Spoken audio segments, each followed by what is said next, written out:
দৌলতপুরবাসীর সেই স্বপ্ন পূরণের দ্বার প্রান্তে আমরা এখন।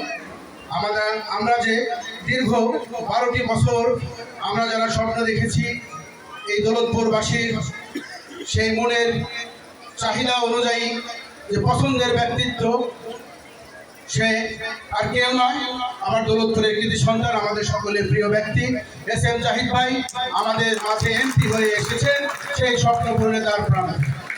আমি আজকের এই দৌলতপুরের ঐতিহ্যবাহী যে পরিবার, স্বর্গীয় মতিলাল সাহেব পরিবারের সেই বাড়ি থেকে আমি বলতে চাই, আমি চকপীরপুর ইউনিয়নবাসী, আমি আপনাদেরকে কৃতজ্ঞতা ভরে আমি ধন্যবাদ জানাই। জানুয়ারির 7 তারিখের নির্বাচনে আপনারা ঈগল প্রতীকে ভোট দিয়ে আমার প্রিয় নেতা এস.এম. জাহিদ ভাইকে আপনারা এমপি বানিয়েছেন। আমি আপনাদের জনপ্রতিনিধি হিসাবে যে আশা ব্যক্ত করে এসেছি দীর্ঘদিন যাবৎ, আমার